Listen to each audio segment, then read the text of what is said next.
Think about the brightest foods in your pantry right now. Maybe it's a neon blue sports drink, a brightly colored breakfast cereal, or the electric orange dust on your favorite cheese snacks. We eat with our eyes first, and food manufacturers know this perfectly well. But have you ever stopped to wonder how a cherry fruit snack gets so perfectly red, or why pickles are so vibrantly green? You are looking at the work of artificial food dyes. Lately, food dyes have been everywhere in the news and on social media, often accompanied by alarming headlines. It can be incredibly confusing to figure out what is safe, what is harmful, and what is simply marketing noise. Today, we're turning off the hype and turning on the science. Welcome to episode 3 of Beyond the Label. I am your host, and I am thrilled to have you joining us today. If you tuned in for episode 2, you know we tackled the nutrition facts label, breaking down the math and metrics of the food we buy. Today, we're zooming in on a very specific, very colorful part of the ingredient list: artificial food dyes.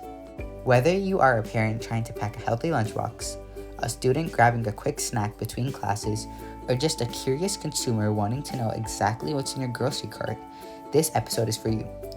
We are going to explore what artificial food dyes actually are, why food companies love them, how they are regulated, and most importantly, what current medical and scientific research actually says about them. Our goal isn't to scare you into cleaning out your pantry.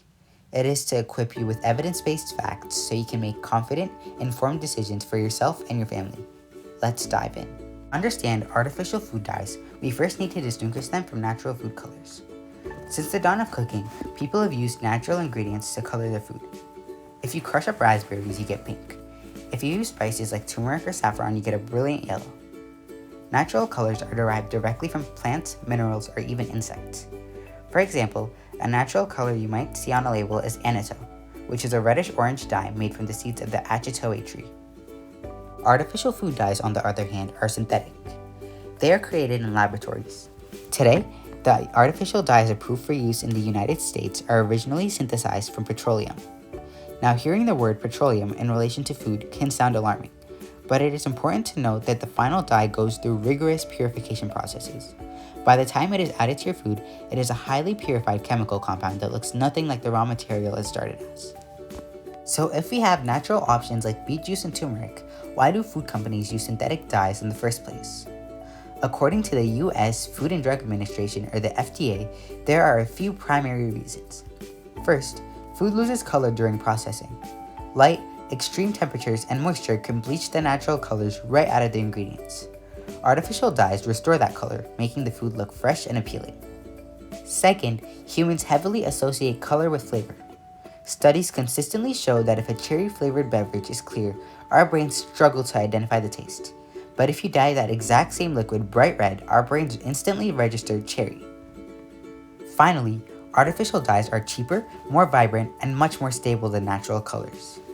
Natural beet juice might turn brown when baked in a muffin, but a synthetic red dye will stay bright, consistent, and colorful on the grocery store shelf for months. If you look at ingredient labels, artificial dyes are usually listed by a color and a number. Here are the most common ones you'll encounter in the United States. The first one is Red 40. This is the most widely used food dye in the country. You'll find it in fruit-flavored snacks, sodas, sports drinks, and even baked goods. Yellow 5, also known as tartazine, is heavily used in cereals, gummy candies, and instant puddings. And Yellow 6 gives the signature bright orange color to boxed macaroni and cheese, cheese-flavored chips, and certain citrus sodas.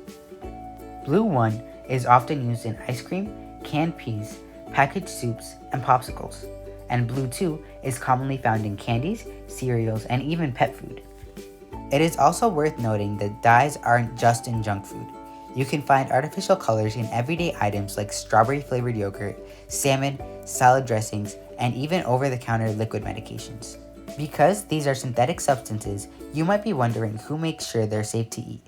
And in the United States, that responsibility falls to the FDA. According to the FDA, color additives are subject to a strict approval process under the Federal Food, Drug, and Cosmetic Act. Before a new dye can be used in food, the manufacturer must petition the FDA and provide extensive safety data.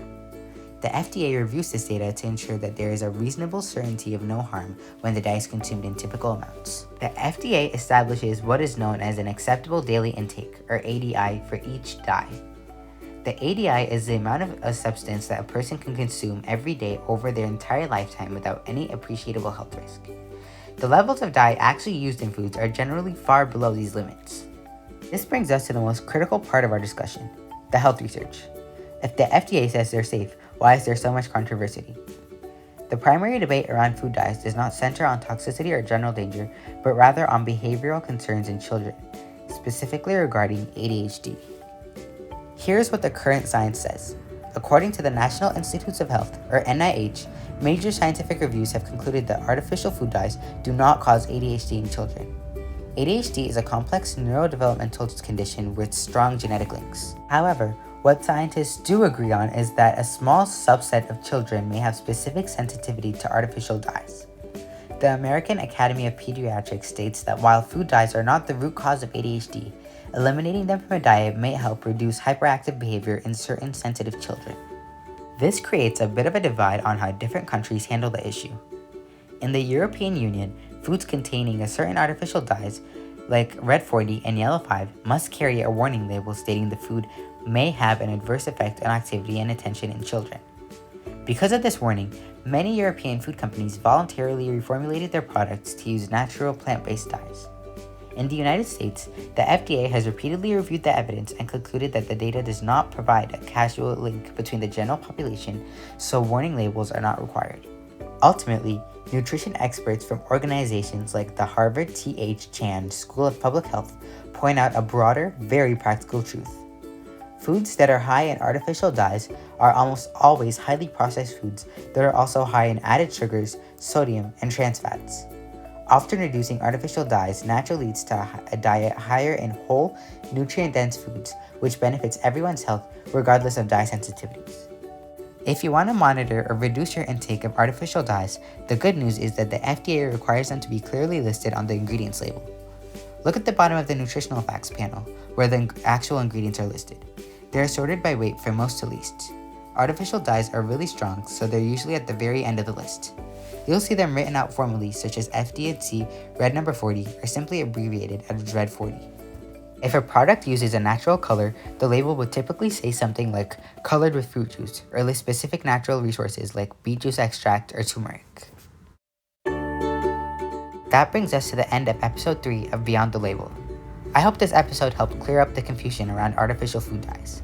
You don't need to fear your food, but having the facts allows you to choose what is truly best for your body and your family. If you learned something new today, please subscribe to the podcast and share this episode with a friend or family member. Thank you so much for listening to Beyond the Label. Keep asking questions, keep flipping those packages over, and I'll see you next time.